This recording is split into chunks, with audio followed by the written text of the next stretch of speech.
Urban Media Today talks sports with Ray Porter Jr., Vince Butts, and Trevin A. Jones on Urban Media Today Radio.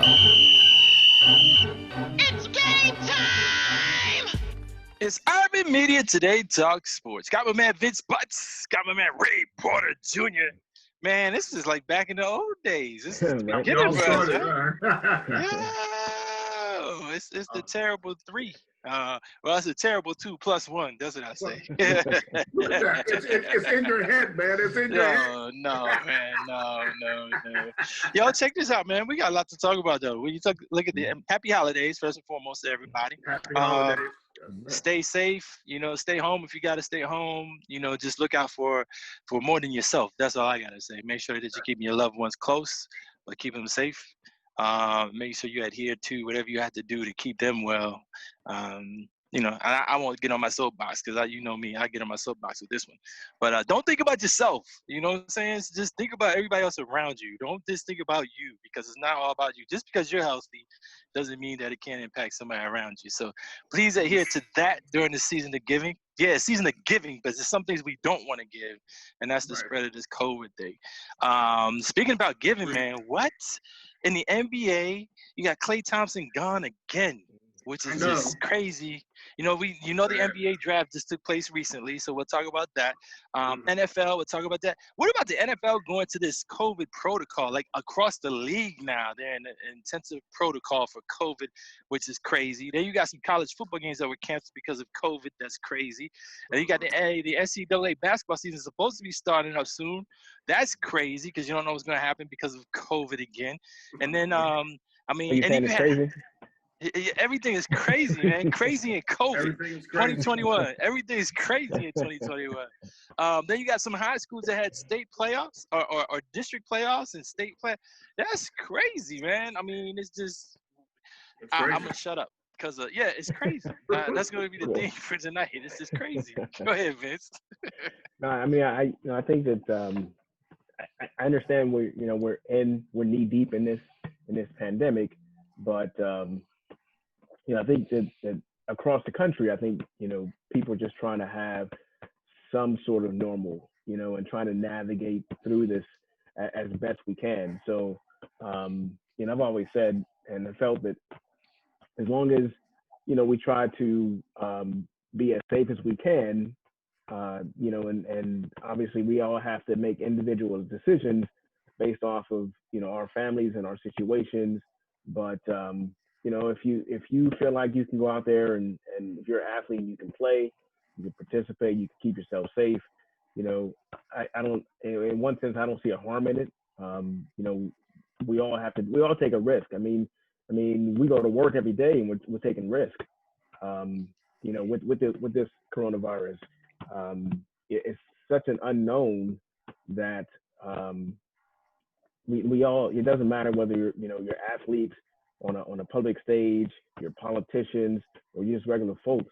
I mean, you step out to go to the grocery store and you're putting yourself at risk. Whether it's mild, whether it's a high risk or not, you're putting yourself at risk. So I think we're just, the thing is just, to me, is just trying to navigate through this as best we can. Ray, go ahead. Because Vince and I'm gonna put this out there. We're totally on a different spectrum. He's on one end and I'm on the other, totally opposite when it comes to this. Not in disagreement and being safe, but in disagreement on how we should proceed moving forward. But before I get into that, I'm gonna let Ray go ahead and talk. Go ahead, Ray. Interesting points there. I mean, it is a risk. I mean, yeah, we do. I mean, I work at home, so the best thing that could have happened with my full-time position, but on the flip side, the building's no longer there, so we're all situation at home. So my situation is different. Yeah, it just last month, they decided we cleaned out our desk and everything. But yeah, it is a risk, and obviously, whatever the players decide to do, and we know that they want to do it, and obviously the NFL is still pressing on, and college football, in spite of several canceled games, they're pressing on, and of course we got I'm curious to see how the NCAA college basketball, because that's where it all started at. With the cancellation, the rest of the conference tournaments, and then of course the entire NCAA tournament. So it'll be interesting to see how things are going to be there as they began in all the other sports. But I mean, the bottom line is up to the heads of these sports to make these decisions if they have to start doing some step downs and all, and they have to do what's right. So I mean,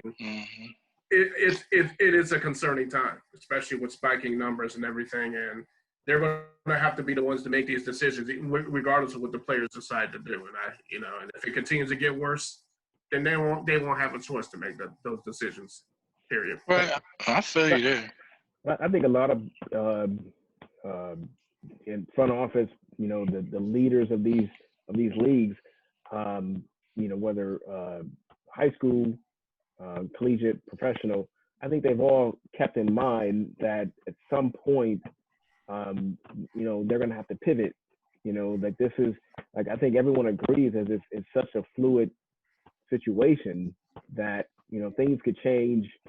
In an instant, you could, and we're going through this we feel like this second wave, where cases are spiking across the country. And I think, some of the health experts told us this was going to happen. And so I would hope that, the leaders always had that in the back of their mind, no matter how determined they were to move forward, that they always kept that in the back of their minds, and they always kept that in open communication, having transparency, to make sure all those involved, especially the players, knew that this is a situation.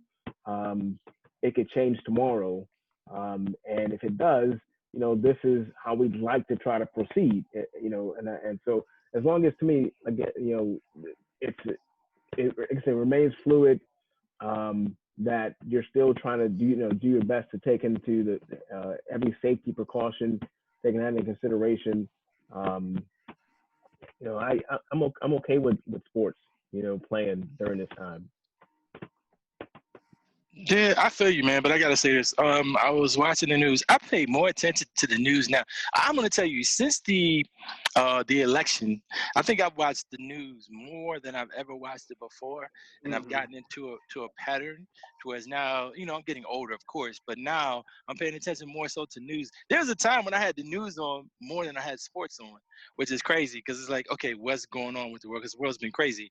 But I say that to say this: watching the news, I just saw a story last week where a mother said, because of this rise in coronavirus numbers, she said her son was one of those students who didn't want to go back to school, but he wanted to play football.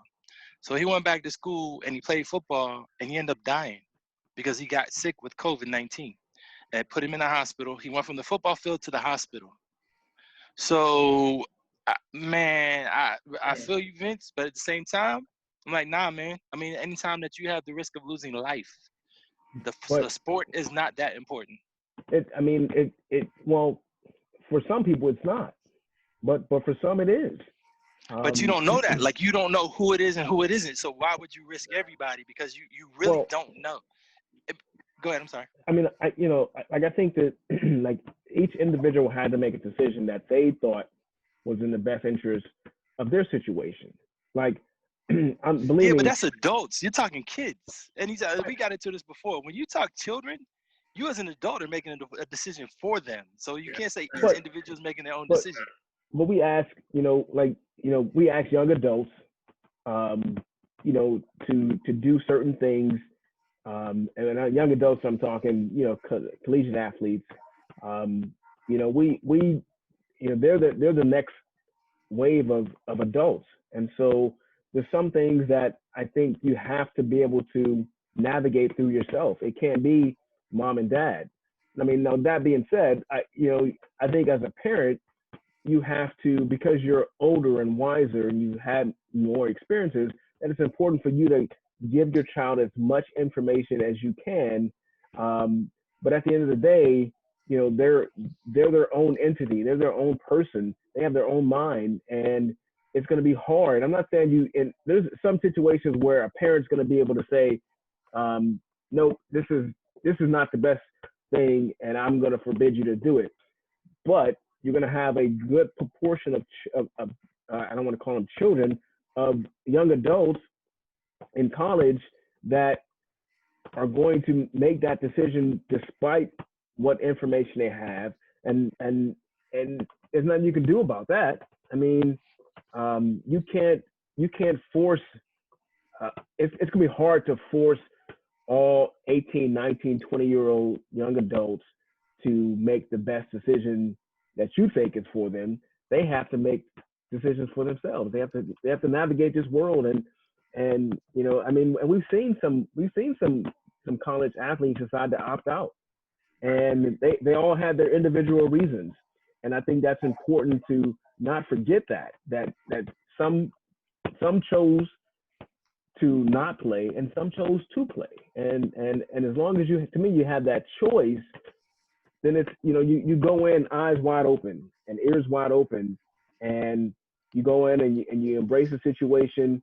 I mean, look, these athletes go and I know this is different. The pandemic is different than an injury, but it's along those same lines. These kids, they know that they know the pitfalls. They know the bad things that can happen playing sports. They know that. They've seen it, you know. Yeah, but I gotta disagree with you there, because when you're talking life and death, man, it's not an injury. It's not even there's an injury, just getting hurt. There's an injury, and then there's dying.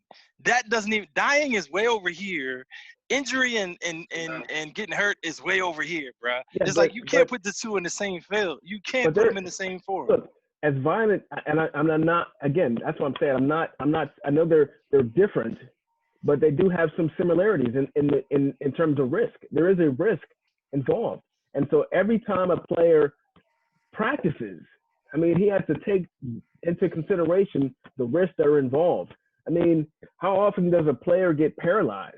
Not very often, but it does happen, and it probably happens more often than we think, because we really only hear about the cases when the media puts it out there and it becomes this bigger story. But I'm sure there are a lot more athletes that careers are ended and we don't even hear about it. I mean, I agree with you there. There could be, the numbers could be a little higher than we know, but when you have blaring numbers like a coronavirus, like in Pennsylvania, you know, you just recently, you had them hit a record of 2,000 deaths in one day. Bruh, yeah. I don't care what you're doing. There's no way you can compare those numbers to any sport, any injury in any sport. There's no way that you can justify. No, I'm not. No. I mean, I'm not trying to justify, and I'm not trying to, in a sense, compare them. I just think that there, you know, like I said before, there's a risk in regular folks when they step out the door, and we all have to take that in consideration. And it's, you know, like I ride a motorcycle, and every time I get on, it's in the back of my mind, like something tragic could happen. Does that stop me? No, but it makes me more aware of my surroundings as I'm navigating throughout. So I just think that, like I say, everyone has to make an individual decision that they think, not necessarily know that they, because we can't know, but I think that they think is the best situation for them, and whatever that is, because you can tell a kid that you can't go out there and play college football, but when he looks at his situation, and his situation is much more dire, because we know that a lot of kids that come from bad situations, and this may be their shot because maybe a teammate opted out who played his position. Now he moves up the depth chart, and so now he feels like now here's my shot, here's my opportunity, and I don't want to waste it. I don't want to let this go by, because I don't know if I'm going to get this chance again. And so I think every situation is going to be different, and I don't begrudge someone who makes that decision to play, because I don't know what their individual situation is. The same as I wouldn't hold it against a player that opts out, because they got to take, you know, their individual situation into consideration. All right. Well, we got to take a time out on that. That's the end of the second quarter. Told you Vince and I were on total different ends of the spectrum. And we're going to talk more about it, though. It's not over yet. It's definitely not over yet. But you got my man Ray Porter Jr., myself, Trevin A. Jones, and my man Vince Butts. It's Urban Media Today Talk Sports. We're going to take a brief time out. Come right back after this. Hey, let me get a timeout, a full one, because I need some help with the research project that I'm conducting. I want to take a look at Kawhi Leonard, a really nice forward for the Los Angeles Clippers, who took an early exit down there in the NBA bubble. And I also want to do a little study of Lamar Jackson, the reigning most valuable player of the National Football League. And so if you would help me out with this soul poll and let me know if you prefer Kawhi Leonard's cornrows and nice and neatly parted, going straight to the back, or do you prefer the even more natural look of Lamar Jackson's braids and just kind of flopping around and doing their own thing? Let me know when you reach out and touch me with a comment below when you take the soul poll. Is it Kawhi Leonard's cornrows or Lamar Jackson's braids? Let me know when you take the soul poll. There it is. They're not gonna rook us. No. Take that for data. Soul poll. It's Urban Media Today Talk Sports. We're going to talk NBA basketball. My man Klay Thompson is down and out for the year again, two years in a row. Yeah, the NBA draft that just took place recently. Happy holidays to you all. This is the season of giving. And speaking of giving, I'm about to give it to Vince because Vince is talking about these numbers with the coronavirus and athletes playing. First and foremost, I want to clarify. Vince is talking about young adults. So he's talking about college players. He's saying that they will make their own decisions. 18, 19, 20, 21 years old. Okay, as a parent, if they want to get out there on the field, then you're going to say to them, look, I can guide you, but I can't tell you what to do. 18 years old, I might still tell. If my son's going out, I'm like, yo, bro, you're not going out there. 19, 20, I'm like, all right, you make the decision, but I'm not feeling it. That's it. But I was talking to high school students, Vince. High school students and younger, there's no way you say, all right, you make your own decision. And no, listen. I respect you. Like, you're a father of a high school athlete, and you have that conversation with your child and make that decision. And I applaud you. I respect you. Mm-hmm. I don't hold it against you. But again, I also don't hold it against the. And again, look at a situation in high school where, again, what's that? Are you about to straddle the fence? Are you about to go back and forth on this? No, I'm saying, look, like a situation that a kid, that whatever their background is, in high school, we're talking high school athletes. This situation doesn't really change.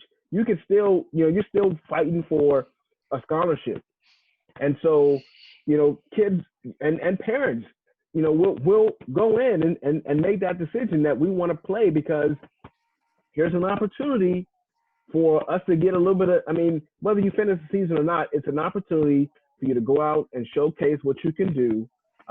Again, doing it as safe as you can, Bruh, no, I gotta stop you there, man. I'm like this. If it's my son and he's in high school and this is his opportunity, he says, Dad, this is my senior year. I got a shot. I can make it happen. I'm gonna say, son, 2,000 people just died from COVID-19. You're not stepping on the field. I'm going to go out and bust my ass, get another job if I need to. We're going to get you in college, but you will show your butt in college next year. You got to have to forget the football this year because me as a parent, I'm going to take the responsibility to make sure you're safe, you work hard, you bust your butt, you get in shape. You go out there next year in college when I get you in school with the scholarship, then we can do our thing. But right now, sending you out there in the midst of COVID and I don't know those people on the field, you ain't going. Look, and you will not hear me be the one that tries to bring your decision down. It won't be for me. I applaud you. I applaud you for standing up and looking at your situation and making a decision that's best for you and your child and your situation, right? But the situation isn't best for me; it's best for my child. Right. It's all one and the same. You sit down and say, look. Go ahead. You're not going to play because A, B, and C. This is a decision that I've made because I'm the head of this household, and it is what it is. And your child lives with that. And I know that in the grand scheme of things, that child's going to be okay, right? I wholeheartedly believe that. But again, I'm not going to drag you or your name through the mud because I think your kid should play. No, that's not going to be me. That's not how I feel. Right. I mean, it's all about, again, it's all about, I mean, look, if the situation, like if as soon as the season started, games were being played, there were outbreaks after outbreaks after outbreaks, Right. then I believe I'd be the first one to say you got to shut it all down. But that hasn't happened. But it has. No. I'm talking about like in terms of like we didn't have how many there were ways to pivot. You know what I mean? When there was an outbreak, team like everyone shut down and they went remote, and so any meetings were done remotely. They shut down. I know they shut down high schools whenever there was an outbreak, and they pivoted. Whatever that situation was, whether it was shutting down that school didn't continue to play, whether it was postponing or canceling that week until things cleared up. But as long as there were some things put in place, like as long as your foot wasn't on the gas, going full speed ahead, like this is we're going to plow through this season no matter what, without any opportunity to manipulate and change things. And I think you saw that if you paid attention across the country in high school sports, in collegiate sports, in professional sports. There was always room to pivot to whatever the situation dictated. And as long as you have that, I think I'm okay. I'm okay with moving forward. All right, I still got some things to say, but I'm gonna back off for a second. Ray, what you got, Ray? Hey, this is an interesting conversation. I only have one question. Why I always forget to bring the popcorn when the conversations get deep? Say what? Why I always forget to bring the popcorn? So I need to the popcorn. No, it's just great conversation, and it does make you think. I mean, because we're dealing with two different scenarios here. Like Vince said, you're dealing with what's going on in your household, whatever decision that you make is best for your household. And then also what you're saying, Trevin, is the overall picture as well. It's about safety overall. And it's about keeping in mind what's taking place with these numbers, what was already spoken months ago about a second wave, and here we are. So you got to play both roles. You have to. And like I said, I still hope that, and we know it's not going away. And prayers are that it don't get worse, even what Dr. Fauci has been saying, and he's been doing a good job with his direction. But again, I still say if it really gets to that point, then the commissioners and all of them, just like they did with the NCAA tournament earlier this year, it seems like last year, we'll have to pull the plug.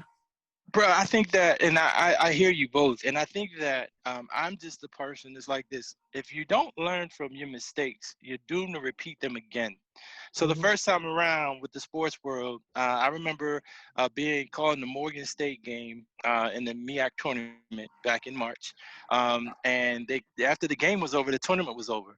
And at that point in time, I thought that Commissioner Thomas and the MEAC and Dr. A.I. Frederick, who was, I guess he's the health advisor for the MEAC, or one of the health advisors, they said, okay, we have to shut it down. Well, the MEAC was one of the last conferences to shut down the basketball tournaments. I don't know if everybody remembers, but the MEAC tournament, I think, was the very last tournament that played before this outbreak took place.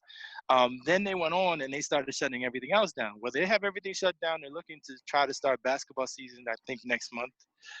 And then they're looking to do spring football maybe. I still applaud them for that. But at the same time, I am one to whereas I applaud them because they shut everything down. They didn't want anything touching campuses. They don't want the kids to get us. They put forth, in my opinion, they showed that it's the care of the students first and foremost. Okay, and I applaud that. So then you have the Pac-12 did the same thing, but then they decided to play. The Big Ten did the same thing. Now they decided to play. And then now, go ahead, Ray. Now I just wanted to interject, but then the Ivy League in basketball stopped us in Connecticut, UConn. Right, but keep in mind, the Ivy League was first. The Ivy League was the very first conference to shut everything down. They said, look, we're not doing this. Forget it. And think about this. They're not doing spring sports.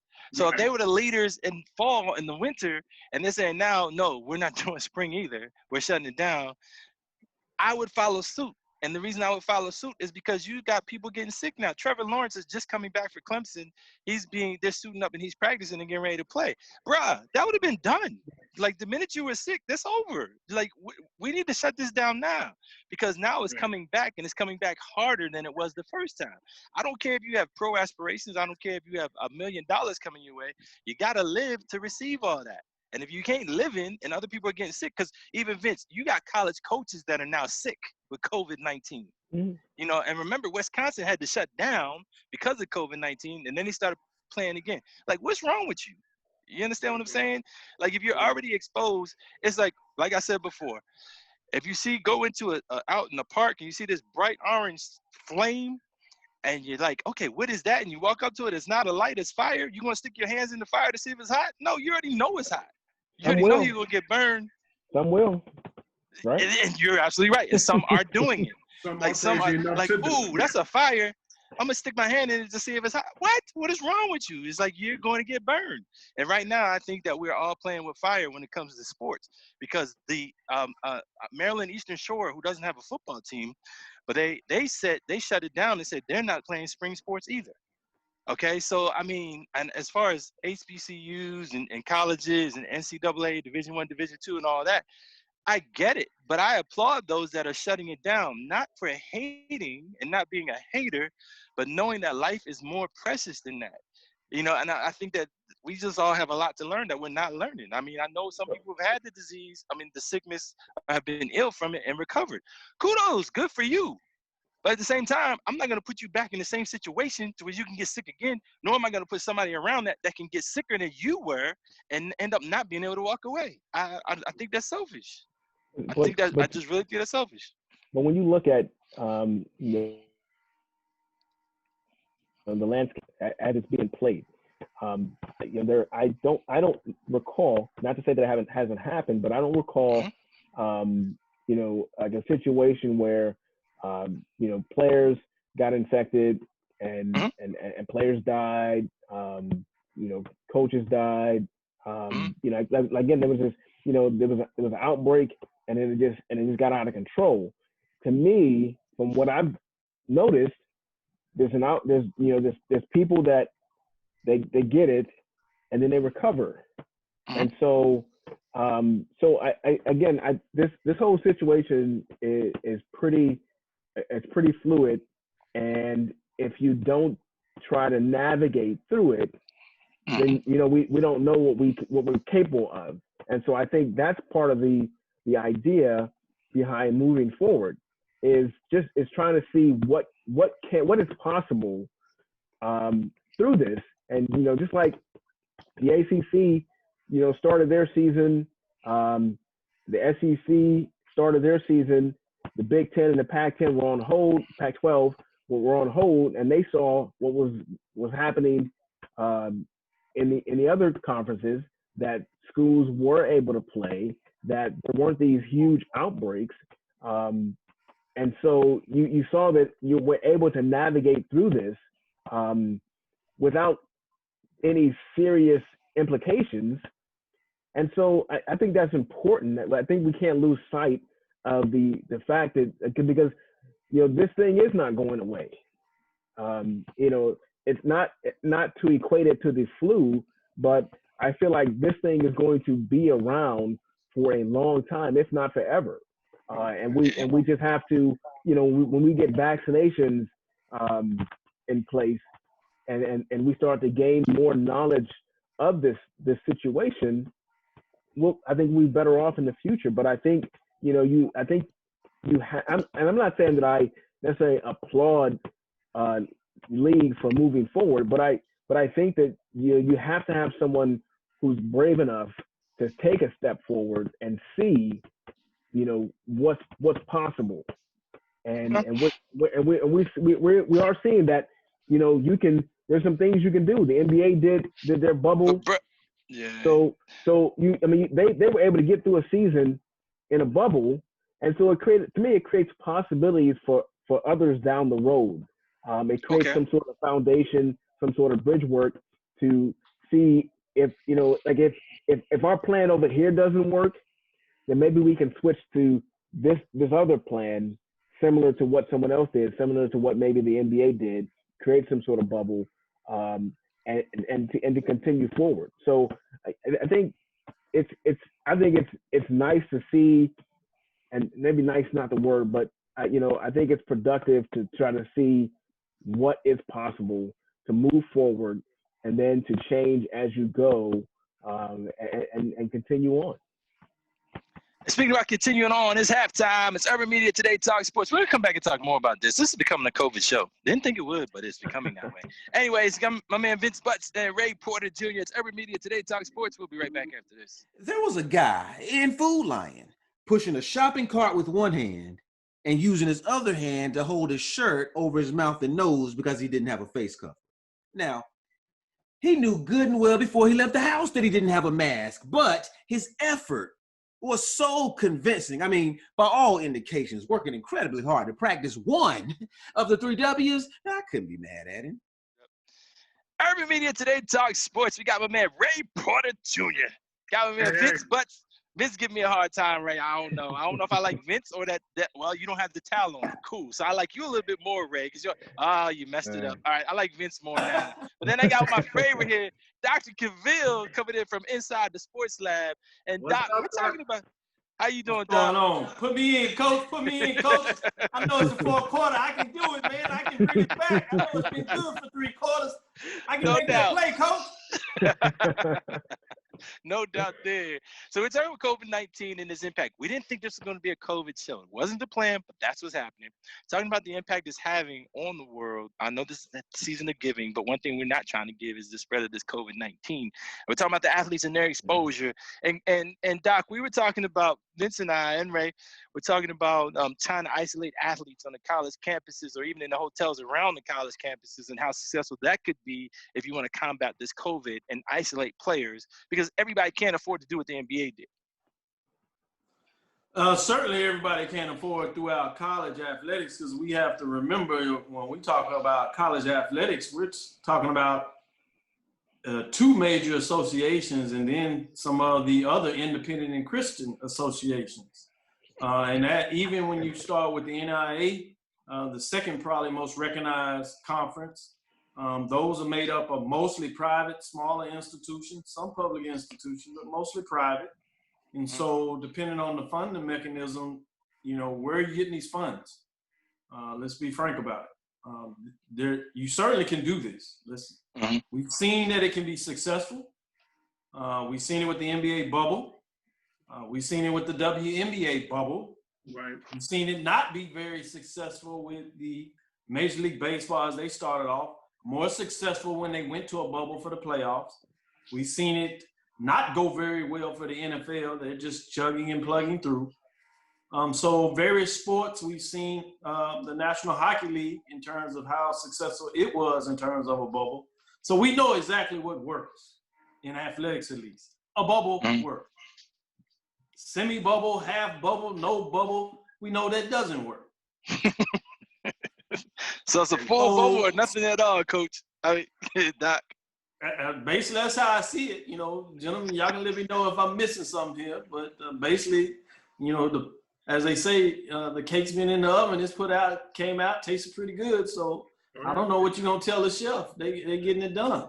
And so, frankly, as I get to that, my main point is when you go to the NCAA, you have the Power 5 institutions, which are all Division I for basketball, 300-some schools, but it's only, less than 60-something that are Power 5, the 5 major conferences. Basketball, you have some basketball-only conferences that don't play football, I guess I should say, Big East, to kind of put it out there, which many people would say they would put in that Power 6, if you would, for basketball, that have television money. Let's put it out there, the television money, something similar to what the NBA had, right? Television money. The rest of these conferences do not have television money, and that's where the problem comes at when you start talking about the other Division I programs, certainly at the Division II level. Let's not even talk about the Division III that doesn't even have the money to give scholarships. So where are you getting this money? You have some states that see sports at the collegiate level, very important. So they chipped in. Other states have not. So one of the major disasters that we see coming out of what I see as a failed presidency, specifically in terms of how they dealt with COVID-19 from a federal and letting it go down to not just a state level, but in some cases, a county and district level, you have things going everywhere. And what do we know about the United States and beyond? That this is a very commercial country in the world, which means people travel. So if you do something independently, it doesn't take but a couple of car ride hours. Let's not talk about planes, trains, right? Sound like one of those rhymes in the commercial. Planes, trains, and automobiles. Automobiles. On the movie. Get you anywhere and everywhere, which means COVID does not just shut down because you said, hey, this state is doing it this way and this state is not. COVID be like, yeah, you're right. Let me turn around. I don't think that's the case. COVID is a viral contagion. It doesn't care. It has already told you. It doesn't care whether you're Republican or Democratic, independent. It doesn't care if you're rich, poor. It doesn't care if you're old, young. It doesn't even break down on ethnic lines. Now we see, because there are some frameworks where people are more disposed because of their economic status, which we know in this country is awfully ethnic breakdown. Many people use racial lines, but that's another discussion. So the bottom line is, yes, it's going to be extremely difficult in terms of how colleges do this. Now, the bright line in the sand, after I broke up all those major negative concerns, is that we do have advances on the testing mechanisms, right? How can you test folks? The cost of these tests have been reduced. So that's going to help you some as well, that you can do more things about testing in terms of basketball. You can put students on buses if you look at the SWAC in terms of what they can do. So you literally have some people playing more of a regional where they'll test before they leave. They'll go into the arena. They will play. They will literally get right back on the bus, test, and then go home. They will not stay at hotels. When they go to eat, they will not be eating out. They will have catered meals to them. They certainly are not going to be a part of buffets. I don't know how that's a secondary note. I don't know how these buffet businesses are going to maintain themselves in terms of that. They're going to have to change their whole platform of how they do business. But that tells you just how serious that our way of life and the way that we think about anything, particular sports, has changed. Not has to change, it has changed. It has changed. The question is will we accept it or not about how we maneuver in COVID-19? Yeah, and I had just posed a question to Vince and Ray at the end of the third quarter. It's like, when does life become more important than sports? Because here in America, if you're not paying attention, sometimes it looks like sport is up here and life is like right here. Correct me if I'm wrong. No, correct. I think you're right on it. I think America's told us right up front that sport and many other things, money, business, capital, is more important than lives. 250 people would tell you that. Right. And just the fact that we have those that 250,000 that are serious about fighting and being about social distancing and quarantine, and you have those that don't want to accept it. You have those that still don't want to wear masks and they feel like they have their rights to do whatever they want. So you have that crew. I mean, look at some of these stadiums in the SEC. Some of these stadiums are almost half full. You know what I'm saying? In the southern states of the ACC, they're half full. So it's like, you have those that still, they want to force norm because they don't want to accept reality as it is. And that's what. And that's a good point, because I'm going to take you all back to Notre Dame after that big win 2 weeks ago. Yeah. It's like everybody on the field, that looked like a COVID nightmare. I'm sorry. Rushed that field. Yes, they did. Yes, sir. To me, it looked like COVID was salivating. But think about this. We'll joke and we'll push and we'll be upset with the young people. But the young people are listening to everybody else.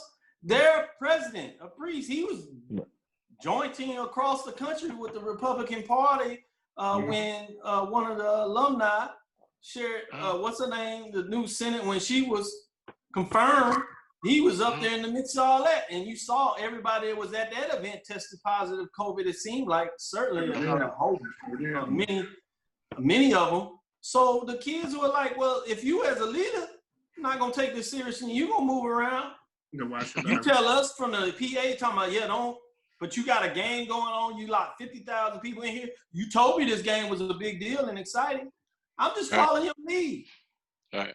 Yeah, I agree. I agree. I think that in that situation, in similar situations with the Notre Dame game, you knew Notre Dame, who at the time was number 4 in the country, playing against the number 1 team in the country. That was a big game. That was a huge game, probably one of the biggest games up to that point in the college football season. And allowing that many people, that many students in the stadium at one time was irresponsible. I've been at college football games all season, and for the most part, there were a handful of media and no fans. And when they did allow fans, it was parents of those athletes. And so you only had, if the stadium seated 70,000, you probably didn't even have a 1,000 people in the stadium. And so, that to me is how you gain a better control of a situation, or at least have, thinking everything through about what could potentially happen. Because if your leadership of Notre Dame, and you didn't consider the fact that your team was one of the best teams in the country with a chance to upset the number 1 team in the country, what could possibly happen? If you didn't think all the way through, then that's shame on you. Shame on the leadership at that institution and that athletic department for allowing that to happen. I don't fault the students at all, because they're just young kids, and I mean, even the athletes didn't rush off the field. All those students came on the field, and they got caught up in the emotion, and I can't fault them for that. But administration should have done a better job of not allowing that situation to even be put in front of them. Totally agree. And Vince, you brought up a good point about how things have been at Heinz Field. Majority of the games, just like you, have been in front of an empty crowd. But the Steeler game I just went to on Sunday, they had 5,909 persons there, but it's in a 68,000 seat stadium. So they were spaced out, and it was controlled. So I definitely see your point there. And that's interesting. And you brought up the NFL. The NFL has money, so I'm not worried about the NFL. The NBA has money. I'm not worried about the NBA. They can do whatever they want to do, get away with it, and they're giving us false hopes. That's what I'm saying, because they have the money to do it. But since we got Doc on the show, I want to take advantage of this real quick, because I was looking at the HBCU. I want to jump in there before you say that. Yeah, go ahead, Doc. The other thing that is important to point out about the NFL and the NBA with their money is the fact that we use this key word called professional. And one of the things that we know about the professional league is the players have the right to negotiate. So they negotiated their terms. There's a CBA, collective bargaining agreement. They negotiated the terms at which they were willing to participate. That's 2 adult organizations, people willing to do that. That is separate when you go to the next level. So to your point, that's great that you put out there. Not only do they have the money to do that, but these people both agreed and signed off under a collective bargaining agreement of how they would participate moving forward. Right. And you just brought up something that's going to get me and Vince started again. You said adult, Doc, and adult is the key in the discussion. I won't say argument, in the discussion, the heated discussion that Vince and I have had all show long. It's like the adults are the ones that make the decisions. The children shall follow. Now, when you're talking about 18, 19, 20, I give you up to 18. If you're still 18 and you my son, and I don't want you to play, you're not playing.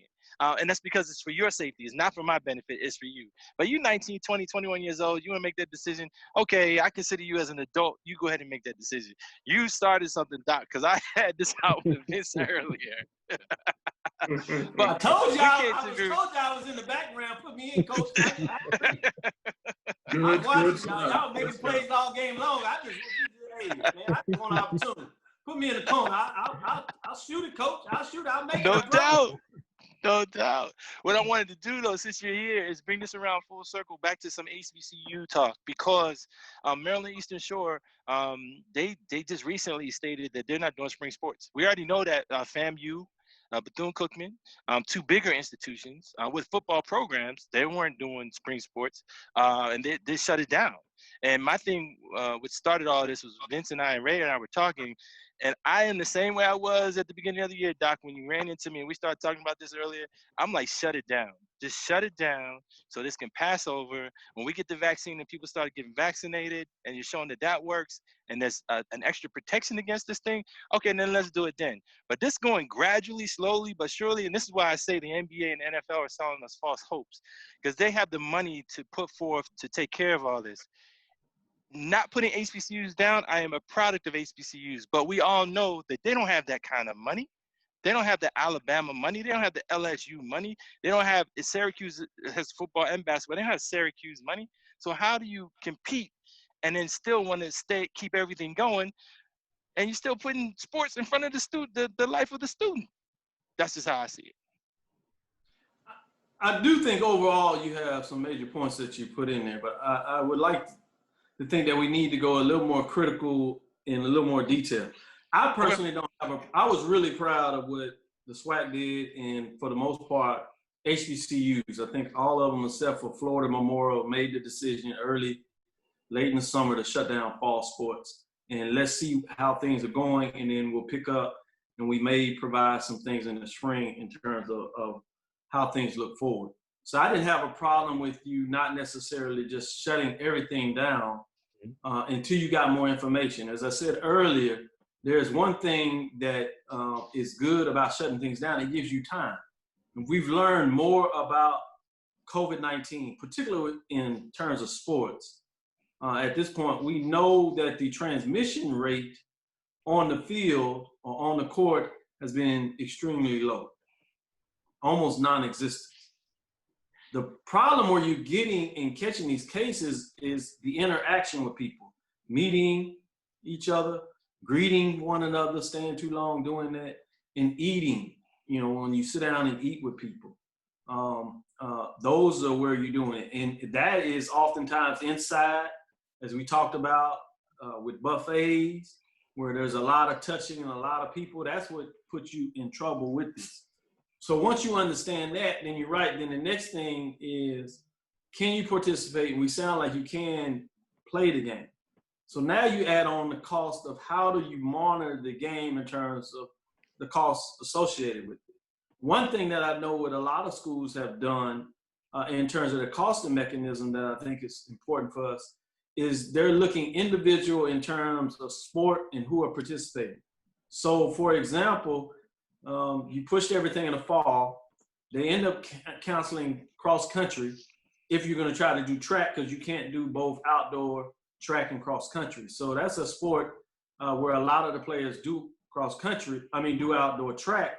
And so that's a sport you no longer have to worry about the cost associated with testing players, right? So if you start breaking it down intramural in terms of sports in their season, so now you're doing men's and women's basketball. You're talking about 15, 20-some people probably total that you're dealing with. Cost of the tests have went down. So now it's more reasonable to think about the costs associated with testing folks. For example, when we first came back, they were talking about the tests were going to cost you $100, $150 a test. Now they're talking about the tests they have now in certain tests. You can get them as low as $15. So there's a major cost shift difference because you waited that does make some schools have the ability to do that.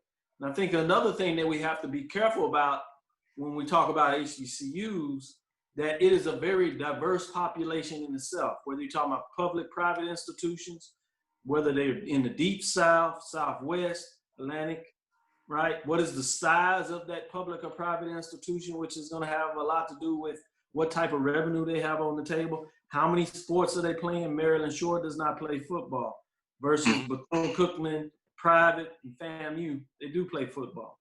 And so then you have to start looking at the respective states. Florida has been off the chain in terms of COVID-19. And when I use it, I'm talking about their hospitalization rates. Then you take a closer look when you looked at the area of Bethune-Cookman, in that area, Daytona Beach, because of the biker weekend they had earlier, they were even higher level of problems they concern. And it started tipping on to the university. So their percentage test, and there is a 3% rate that they're looking at that kinds to give people an indication of when you should not really look at shutting things down. So you have some HBCUs that may be under 1%. That is going to be different than you have another HBCU when they had a testing rate average on campus is 3% or 4%. That's a major difference. Doesn't sound like a lot, but it gives you a different indicator. So I think at some point, while we look at HBCUs and we celebrate them as a whole, when we talk about something like this, we have to get a little more into the details specifically to each HBCU, each conference, where they are in terms of their revenue and support. One of the things that is benefiting the SWAC is that they are still able to get a lot more deals in terms of sponsors. Well, that sponsors is going to offset some of the revenue that they would have lost in terms of the attendance of the game. So that's a benefit for them being able to say, hey, we have the costs associated now because of the sponsorship dollars to help pay for these tests. That may not be the case for the CIAA, which then it would make very good sense for the CIAA to say, hey, we can't do football. We don't have the revenue associated, nor do our institutions split basically between private institutions and public institutions. And if all our institutions can't play a conference schedule, we're going to go out. And they said independently, though, they said that the institutions have the autonomy to make their own decision because they may have the monetary value to do it.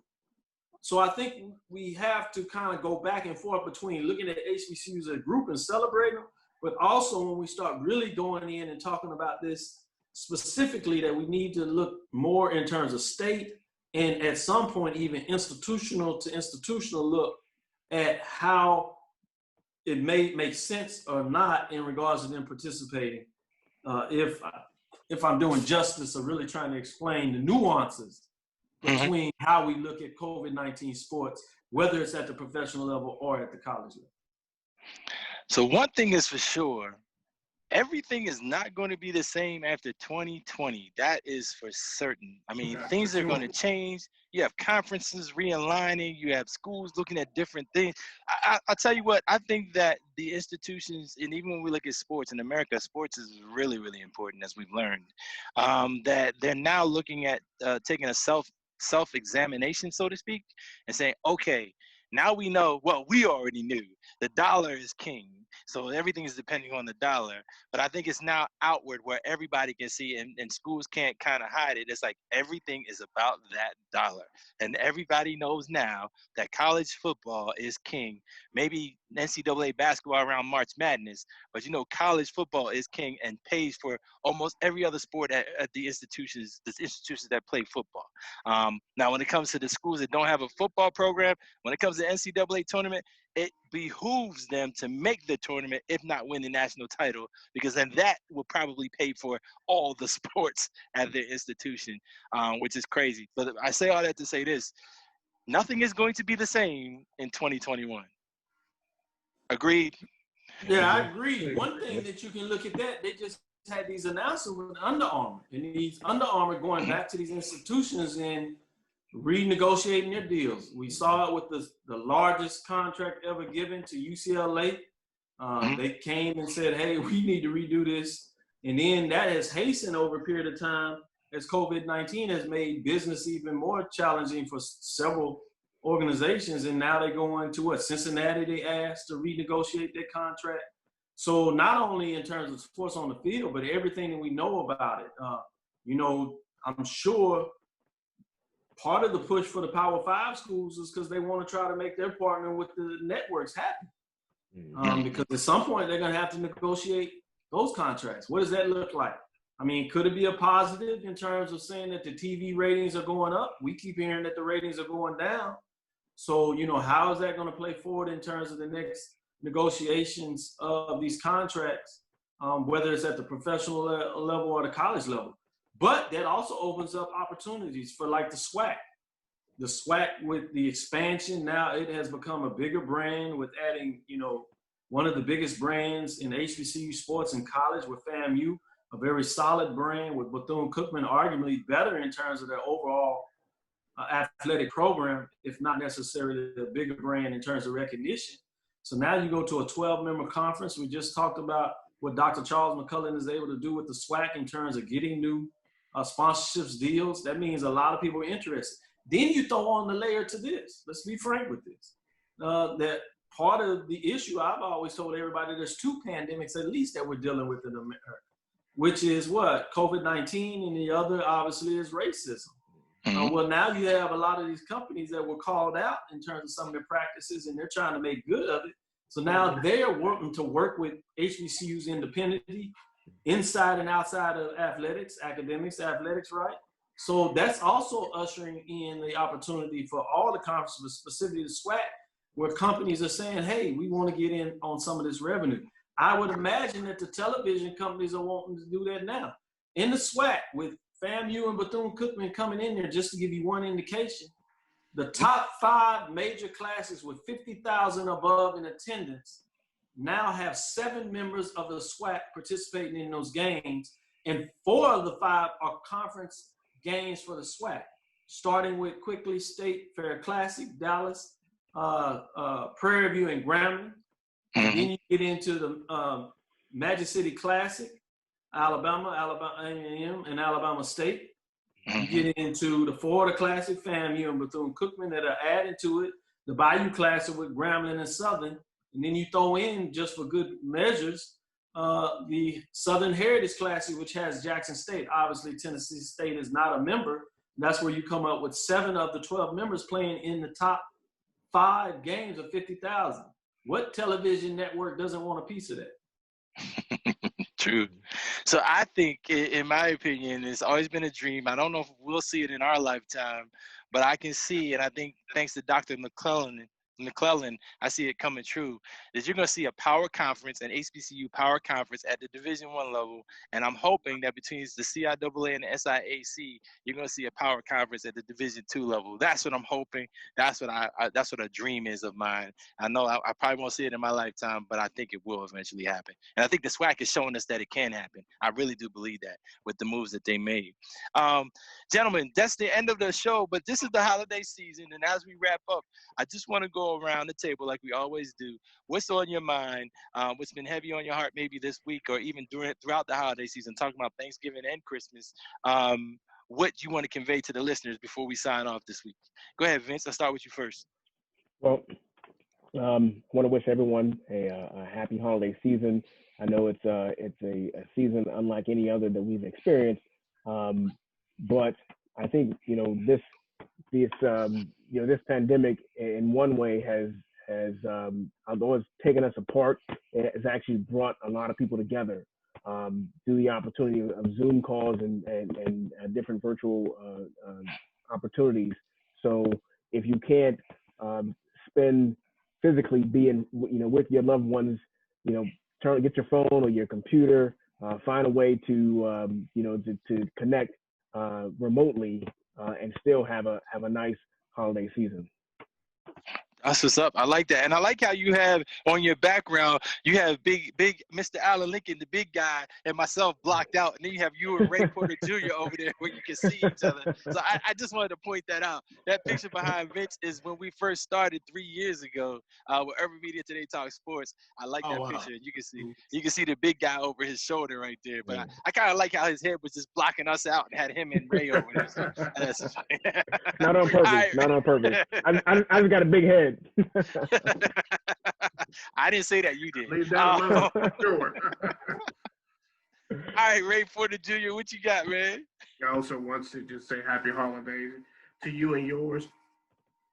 Again, as Vince said, these are different times, and we're going to do it differently this time because it's not the traditional time where a bunch of people will come to the house or wherever you're going, and times that I would travel with my family to my aunt's house, and so we know that that's not going to happen. So just really a time to don't lose your passion and don't lose your joy for this time of year, even though we're not going to be able to do it as the norm, but don't lose it because it's still special and we still have an opportunity to give thanks, especially for life, especially for just staying safe And I just want to shoot delight, liberty, and the pursuit of happiness. You can still do it.